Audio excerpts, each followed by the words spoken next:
Okay, welcome to Cooper Gallery, everybody. Hello. Good evening or good afternoon in between. Thanks very much for everybody to come to join us at this very unusual event. And it gives me great pleasure to welcome all of you here and also to our speakers today, especially my old friend Rose English and my new friend Catherine Spence.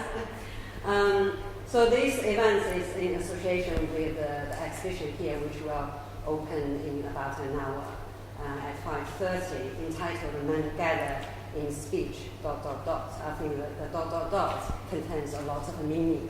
And we're going to expand and unfold that meaning through this in conversation between our speakers. So this is, I'm just briefly going to introduce this exhibition.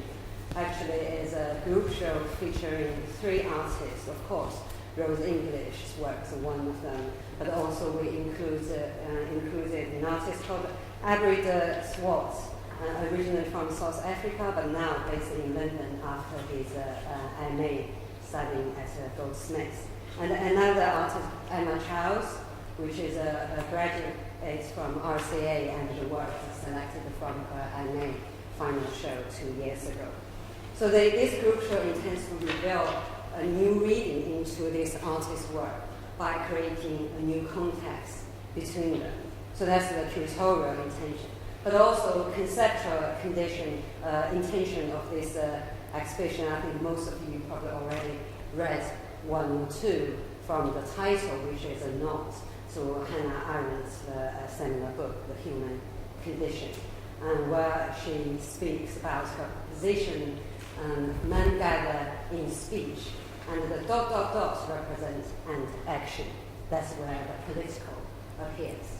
So that's a kind of conceptual intention, but also through these 3 works I mentioned early on, this new context between these works, what we try to draw out from this exhibition is a historical trajectory of this mode of address, from speech, dialogue, conversation to database.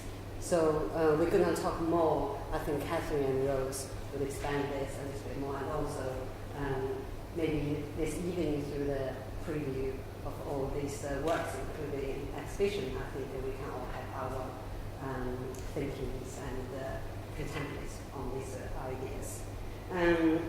And then before I hand you over to our speakers, and I thought perhaps I should share the line from Hannah Arendt's book, The Human Condition, which inspired me to set up this exhibition. And in the chapter 28, from Power and the Space of Appearance, Hannah Arendt speaks, power is actualized only where words and the deeds haven't parted company. Where words are not empty and the deeds not brutal. Where words are not used to veil intentions but to disclose realities. And the deeds are not used to violate and destroy but to establish relations and create new realities. And now I will introduce one of our speakers, Catherine Spencer, who is a lecturer at St. Andrews University. But you worked last year in Edinburgh University. So Catherine is very new to Scotland, only moved up over 18 months ago. And Catherine has a research interest, especially in performance art in the 60s and the 70s, and also the relationship between performance art around that era and the sociology. And I will with Catherine to introduce Rose. But before we go on that, I also want to draw out my personal relationship with Rose English. I've known Rose for nearly 10 years. Last night when we met, we suddenly remember actually we worked together and become friends 9 years ago. And I worked for Rose when I first started my curatorial career, when I was still actually partially a young artist. And I worked on Rose English's Liverpool Biennale commission in 2006 on mental happiness. And after that, when I became curator at the Landmark Gallery, which is a city gallery in Newcastle, I curated a large survey exhibition of performance arts in 80s Britain, and the Rose was a part of that project. We worked closely on that and we published a book on that. The reason I want to mention about this project is because we actually set up a study area of science and included a publication from that project called the Notes on the Return. And we also set up an audio interview between me and Rose. In particular, talked about this piece of work, Plato's Chair. So I'm delighted to have Rose in Cooper Gallery, and it's a great pleasure to work with Rose again. I just want to mention that. Okay, now I'll hand you over to the speaker. Thank you very much. I'm just going to give a very quick introduction to Rose, and then we're going to go into wider conversation about her work. And then I think we're going to open up a little towards the end for questions as well. And we've also got a couple of clips to show you. So I'm really, also like Sophia, really delighted to welcome Rose this evening. Rose is a performer, writer and director who has an incredibly rich body of work across dance, theatre, performance art, however you want to categorise it, which I think we might talk a little bit about this evening. She's worked with a range of co-performers from musicians and dancers through to magicians and horses. Not most recently, but one of her most famous works in that sense is My Mathematics from 1992, which was a performance with horses. Her work ranges from site-specific performances from the 1970s and collaborations during that decade, through to solo performances in the 1980s, and then through into the 1990s, larger group performance works, such as Walks on Water and The Double Wedding from the 1990s.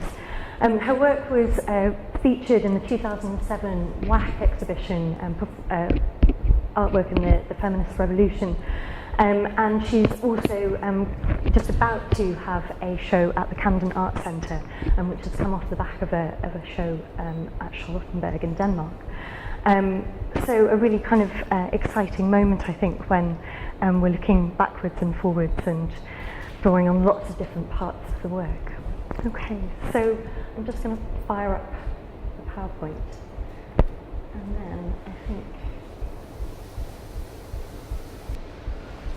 So I hope that brief overview did you justice, Rose. Kind of as a way of beginning and thinking about Sophia's aims with this exhibition, to think about speech, the acts of coming together in shared space, constructing shared space through speech and through action. I also just wanted to go back to your early work, maybe some of your earliest work, at the beginning of the 1970s, when you were a student at Leeds Polytechnic and working in ceramics, and also pulled out a collage work here.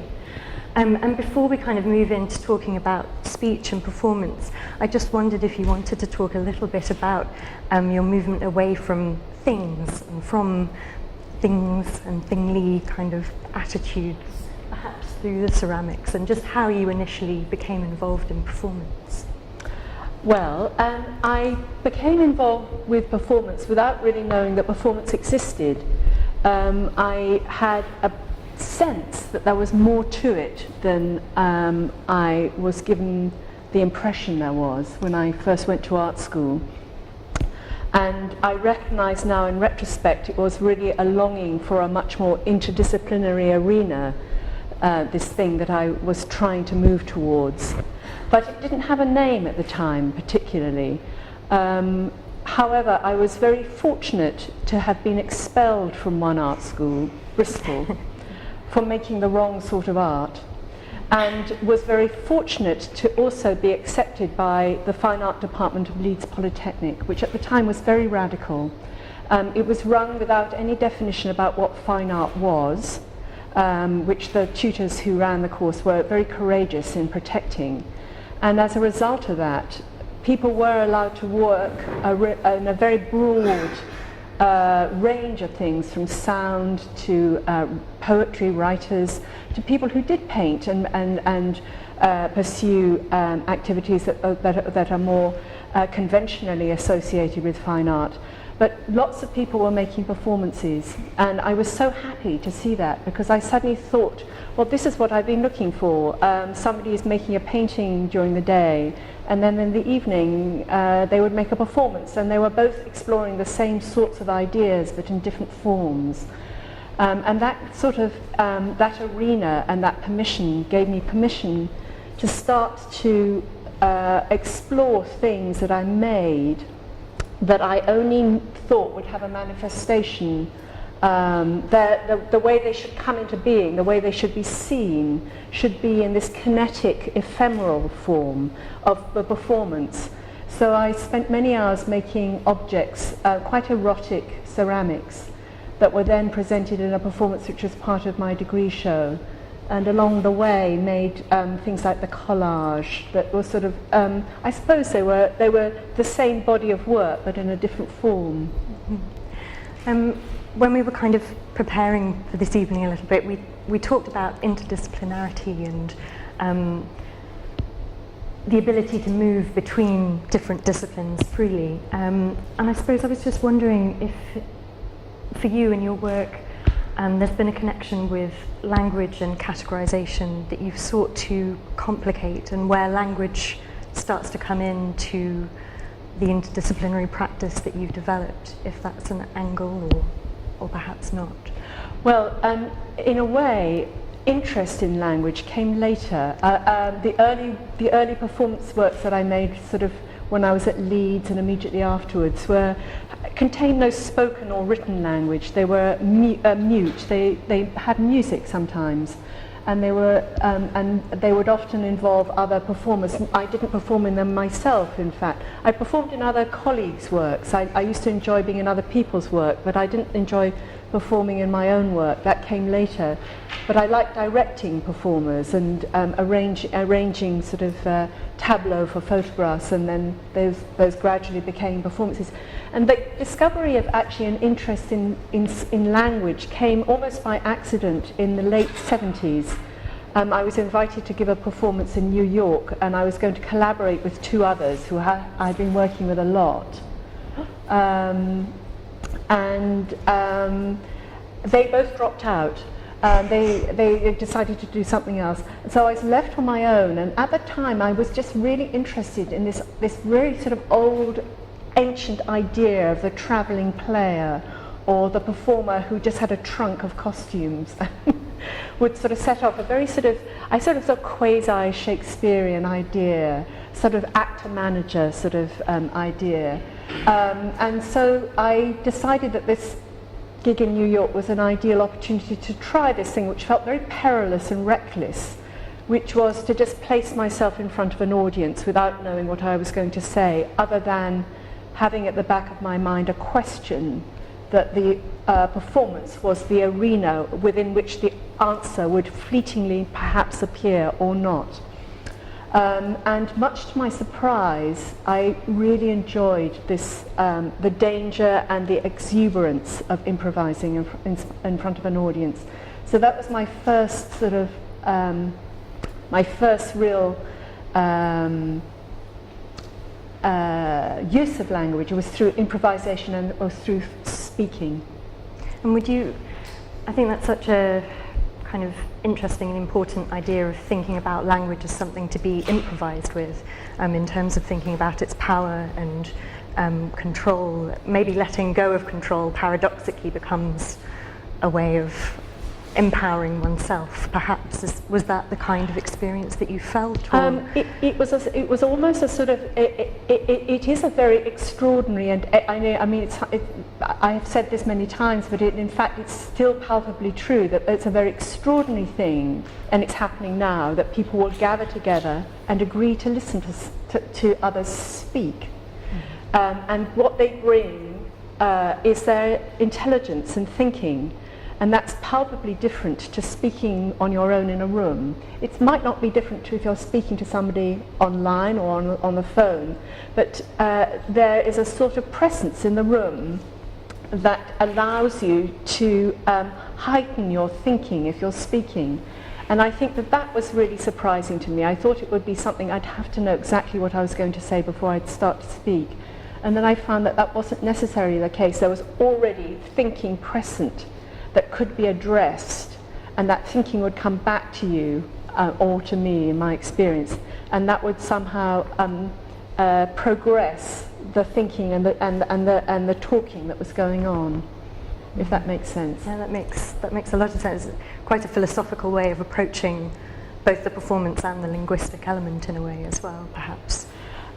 Perhaps in retrospect, I'm not sure if I was aware of that at the time, but it felt like there was something about the nothingness of the emptiness of the space within which this monologue, because it was really a sort of essentially a monologue at the time. However, the dialogue was with the audience, who were perhaps mute. Sometimes, if they were really, sometimes in certain situations, depending on the context of the performance, people would often sort of interject, and I started to find that really exciting later on, and would enjoy a sort of repartee with the audience. But that sort of came later, when I became a bit more experienced about this thing that I was stumbling across, which was really called theatre, but I didn't know it at the time, that it was this thing called theatre. Fantastic.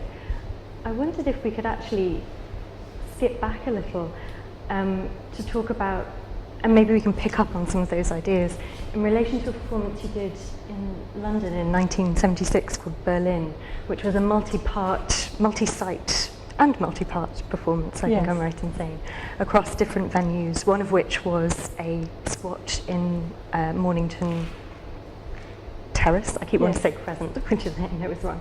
And then also at an ice rink and at a swimming pool. And I just wondered, I'm quite interested in this performance on many levels, because it's so rich and it's so complex, but I just wanted to think, again within the context of this exhibition and the ideas about the space that might be formed, potentially political space, I wondered about the particular environments that you traversed during this work. And I was thinking in particular about the context of the squat and of squatting and of living amongst people, and living in a very sociable way, perhaps. I don't know if that was the experience with others, and how that informed the works and maybe the ideas of collectivity and collaboration that then started to come through as we're moving through the 70s into the 80s. Well, gosh, that's a very rich vein. No, it's true. This work, Berlin, was a collaboration with Sally Potter, who some of you might know as a film director now. And at the time, we were sharing a house that was a squat, as you say. And we were particularly keen to explore contexts outside the existing context within which performance could happen, which was primarily theatres or galleries. And we really were aware that both those contexts informed the way that people would respond to the work and think about it. And we wanted to sort of take it away from that and place it elsewhere. And we were very enamored with the tradition of the salon that we'd read about, particularly the tradition of the Weimar Republic and salons that were happening there in Germany pre-war. And so we decided that the first venue for this work would be our home, and that it would be inviting people in the tradition of a salon, and that's where it would be placed. And that was also sort of part of a process of empowerment, of deciding, okay, certain doors are closed to us as young women at that time making work. Let's just not worry about that. Let's just open the door to our home, or open the door into that swimming pool. Let's just open the door onto that ice rink. So it was a sort of an appropriation of epic space for ourselves, and an insistence on placing ourselves centre to that in the way that the women writers did with a novel, for instance, placing themselves centrally in the scenario. The sociability that you talk about is, yes, that was a very important part. There was a great deal of discussion at this moment in the 70s. There was an incredible currents of politicization happening. a lot of our time was spent discussing and talking, almost too much in retrospect, but it felt like we had to discuss and sort of test the tenor of everything we decided to do. And there was a particular exuberance to that. And I remember with Berlin that we were trying to decide about whether we were going to make the performance in the house and the ice rink, or the house and the swimming pool. And then I remember we just sort of dared ourselves to have both. And that also felt it very exhilarating, which is, I think, something that can happen well in collaboration. You can sort of dare yourselves to go further. Mm-hmm. That's a beautiful idea, I think, of the need to come together in order to push each other to take that kind of extra step or that extra leap. I think that's a very powerful and very important one. I was going to say something else and my mind has completely, I'm too excited. I wondered maybe if you could speak just quickly before perhaps we move on, just about that wider political moment again, and maybe was the women's liberation movement a factor in the kind of work that you were doing in the 1970s, or did you see yourself at a slight distance from a kind of set type of politics, or did you see your work as, I don't know, engaging but at slightly to side angle perhaps, if we're thinking about realms of speech and control? Very interesting question to reflect. I think sort of both and all of those things were happening. I mean, it was the process of politicization that was happening included, of course, an awareness of the women's movement, the multifarious nature of feminism and what it is. So I think you know, it wasn't one form of feminism or one manifestation of it. It was generally a sort of a sense of an awareness of a process, which at the time, of course, was referred to as consciousness raising. And we belonged to different women's groups, women's reading groups, reading different books. There was a great deal of discussion about that thing. There was a great deal of reflection on what we wanted to do and how we wanted to manifest itself. There was a great deal of analysis from within the work itself of it. So this particular performance, Berlin, included long soliloquies that Sally Potter made while she was in different roles, when she was standing, I think there's one photograph of her in a leaf skirt standing in front of a fire, and she was analysing her own role as object and subject. So there was a sort of exuberance about being able to do that from inside the work. It felt both sort of joyful and exuberant, but at the same time we were aware that there were sort of aspects of work that was called feminist art that were quite prescriptive, quite narrow, that actually we didn't particularly like. And that there was, we felt that actually there was something about, it was something about, they missed out the fact that you actually had to be radical with the form as well as the content, for want of a better word. And there was something about the form that we felt that actually to be radical with the form was just as important a political act as necessarily the analysis of the content of the work. I think that's another powerful idea that I think particularly comes through with this work, the experimentation that occurs with the form of performance and that daringness you mentioned just a moment ago to kind of move between multiple sites is as politicised, potentially a statement, as something perhaps blunter and more direct. That's a lovely way of phrasing it, I think. It also feels, certainly as you move into these performance works, that form is just so flexible for you. It's able to pick up on some of the discussions that you're having in the making that then come through into the actual thing itself. Did you feel that you were kind of, I don't want to put it as crassly as like inventing performance as you went along, but something along those lines? Did it feel very fluid and very flexible and like you could kind of put things together as you went along?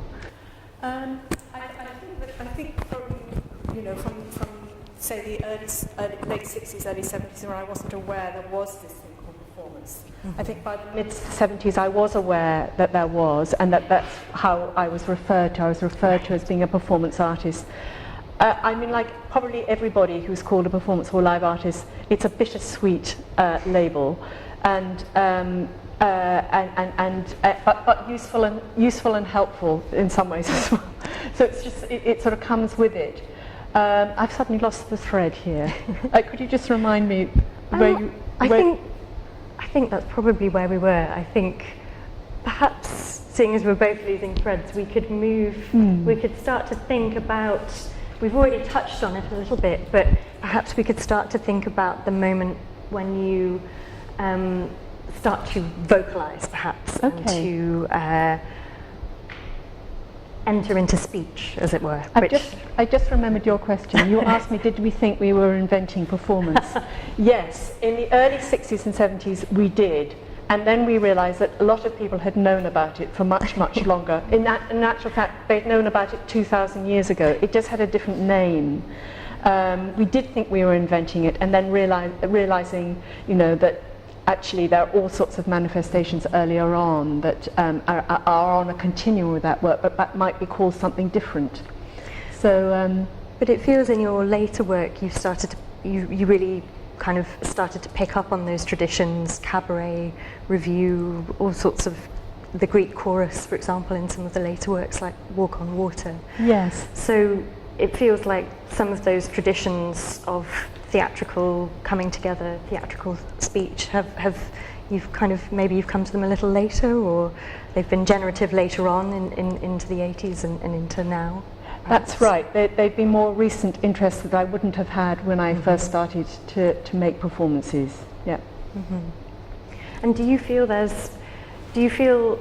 those kind of models of theatre, in what ways do they help you to think about these communal acts? And when we were talking earlier on, we were saying it's almost not anachronistic exactly, but people coming together to talk is perhaps subject to increasing infractions from all sorts of technologies and interruptions, and certainly the other two works in the exhibition pick up on some of those problems that we might face now about just coming together and having a conversation and having the confidence to do that. And it seems to me that some of these models of theatre, which have endured for so long, offer ways for us to keep connected with the process, perhaps, of coming together and continuing to speak. Well, they do, and for me, I guess in retrospect, even as a child, I was interested in theatre, and I knew about it. I'd been taken into theatre buildings and sort of looked at the proscenium stage and being more or less baffled or enchanted by what I saw. But I didn't become interested in it as something to reference or even as a space to place the work in until later. And it was almost by sort of default that suddenly I was making shows that required lighting and but perhaps referenced certain conventions that had come from theatre. And I was attempting to replicate those in spaces that weren't theatre spaces. And actually, suddenly you think, well, actually, why don't I just go through this door where, it's not a big deal to have lots of lights, they're there. And also, and there's a sort of technical backup for how things happen. And also I discovered, I think we were talking earlier, I'd also discovered the idea of the repertoire, that it was actually okay to do the same thing every night or to do a version of it every night, whilst before that was anathema to me, and I wanted to only ever make things once, and it was sort of sacrosanct, the one thing, the one performance, and that was it. And suddenly I sort of went in completely the opposite direction and wanted to repeat something. And that is an idea that's a very ancient one, the idea of the repertoire in theatre. So gradually I started to become more intrigued by that. And as I started to make the work and present it in those spaces, I developed an interest in those traditions and also the mechanics and history of those spaces.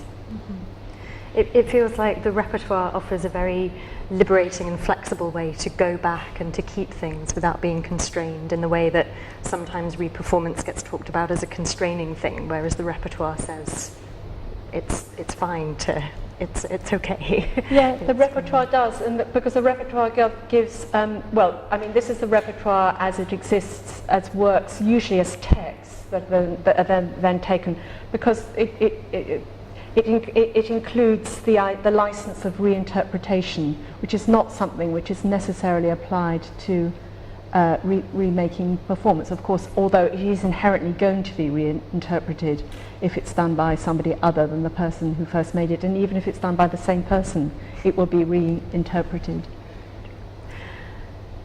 Talking of scripts, I'm very conscious of time actually. It feels like we had such a kind of short amount of time, and there's so much to discuss, and I think we definitely want to open it up.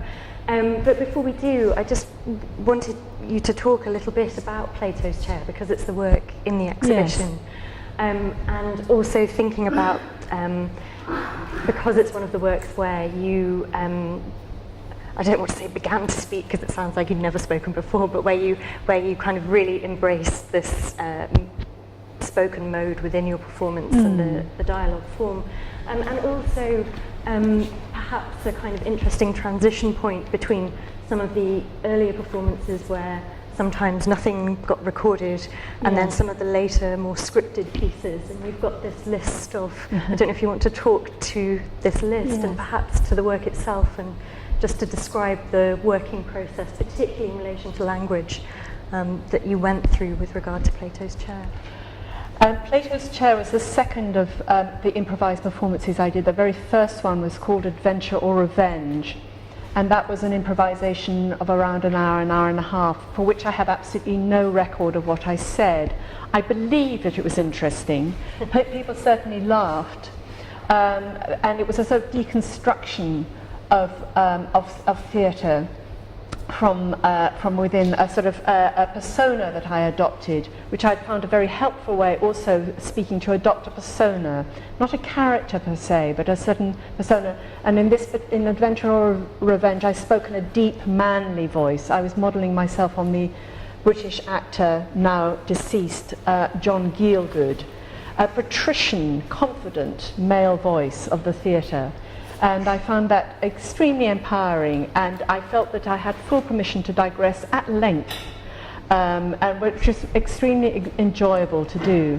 And so with Plato's Chair, I was continuing in that vein, although I dropped the patrician voice, the manly patrician voice. And again, at the time, I didn't have a script. I'd usually have a question or one or two questions that the performance itself was the answer to. And it felt that it wasn't a question that just revealed itself once and was then settled. It had to be reignited and asked with each manifestation and performance of Plato's Chair. So the question remained and would fleetingly be answered and would fleetingly appear and then almost immediately be forgotten, because that's the nature of the ephemeral. I would certainly, sometimes the questions would be negative, such as not with Plato's Chair having not wishing to address the subject of death, was also at the same time using the soundtrack from Bizet's opera, the Carmen, which of course is all about death, and at the same time wanting to being not patient with anything other than the sublime, wanting to sort of generate a realm of the sublime.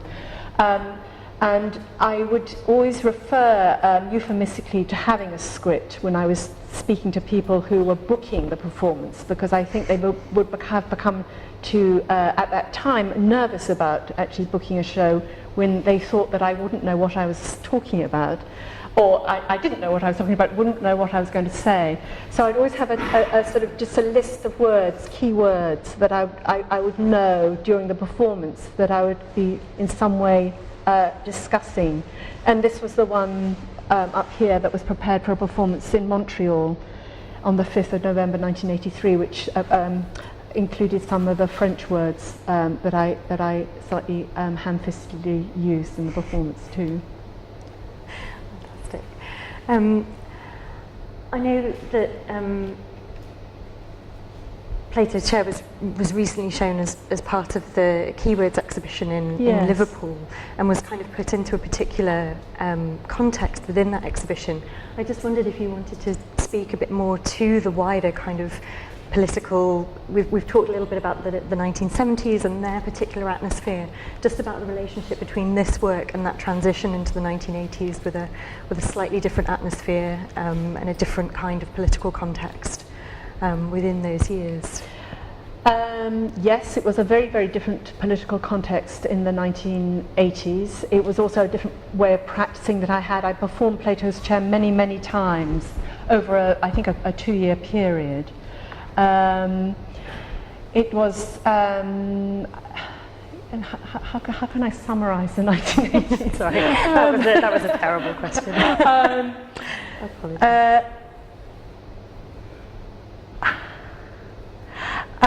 Well, it felt that with Plato's Chair there was the music from Bizet's Carmen. There was this thing of actually placing myself in this arena in which I wouldn't necessarily know how I was going to resolve my argument or my train of thought in time and space. And there was a sort of there were programs that the audience had, that each audience member had a different image on their program. The program was just an image, and one of the images was a bullfight, and it sort of felt like somehow trying to take this great force of thinking and somehow direct it in this way that a matador does, and that could be equally perilous. You could end up being impaled on the horns of the beast, or it could just pass you by as a mighty rush. So it sort of felt very exuberant to do that, but actually there was no death of an animal. There was just the possibility of there being no thinking, or there being thinking present. If I could just summarise. In that piece, and I think in other works as well, you've often expressed an interest in the idea of the void, or you've explored a relationship with notions of the void or notions of emptiness. Yes. The void on the one hand and the vacuum on the other. I think in the Double Wedding you make a distinction between those two states. Yes. One is, I'm not going to be able to replicate it. Open One is and infinite. The other is hermetic and closed. I just, when you start to devise a piece, or maybe with Plato's Chair, do you seek to fill that space in a sense, or do you just seek to occupy it and construct? I'm very interested in this construction of something ephemeral and embracing the ephemerality of that, the ephemerality being a positive, that you're not constrained. If it's ephemeral, then that is a powerful statement in a way. You can elude fixture, you can elude something. Yes. You absolutely can, and I would say no. I've never ever, and I abhor the idea of filling space. So space is to me incredibly vibrant, and empty space particularly potent, and the idea of an idea coming into being in empty space and then not remaining in the space, leaving it again, in terms of the memory trace that people have of that event they've just witnessed as an ephemeral thing, is something that's palpably important to me. I have to say I do like all the vestiges of the work that exists, and I do have a great love and respect for things and objects. But I think the project that Sophia was referring to, Notes on a Return, and which I was able to, for the first time, revisit Plato's Chair, was particularly illuminating for me about actually the potency of an ephemeral memory of a work, and how an idea can almost have it almost has not exactly a DNA, but an idea can have a life of its own that remains both in the memory trace of those who've seen it and even of those who haven't seen it, because Sophia asked other artists to listen to the physiological memory of these performances and make new works as a result of seeing them. And I was really shocked when I saw the work that Viola Jeseltec made in response to Plato's Chair, that it had a sort of trope or vestige of the idea, even though what she made was, she made a performance, she also made an installation. Particularly the installation I recognised as being Plato's Chair, and that was just very surprising to me, to have that affirmation of the longevity of something that's ephemeral. or the palpable nature of something that's ephemeral. Mm-hmm. Yeah. I think it's important to rethink ephemerality, or not to just think of ephemerality as something that is completely lost. There's a body trace or body memories and lots of different ways of thinking about it. Yes. I had another question, just maybe a quick one before we open it up. How are we doing for time, Sophia? What do you think? Okay, we're good. I just wondered, and maybe this isn't something that you do want to speak to. I just wondered if there is a difference for you between the specificities of language, individual words and their different meanings, and maybe speech acts more generally. You were just saying about a kind of transmission, in the sense that it might be more about the feeling or thought behind an outburst rather than the actual way in which it's constructed. I don't know if that makes sense. No, it sort of does, but tell me a bit more about what you mean. I think because reading some of your scripts and thinking about some of your performances, you're so attentive to the individual meanings of words. And then at other points it seems like perhaps the individual words are less important than the overarching sense. And I suppose I was trying to think about that in relationship to this exhibition and to thinking about speech and which part of the speech is more important or the most kind of activating in a way, or maybe both are important. I don't know. From what I understand of what you're asking, I mean, I suppose there's just one important difference in, say, the scripts that I think you're referring to are the ones that have been recently published in this monograph, Abstract Vaudeville, which is being published this year by last year, Riding House.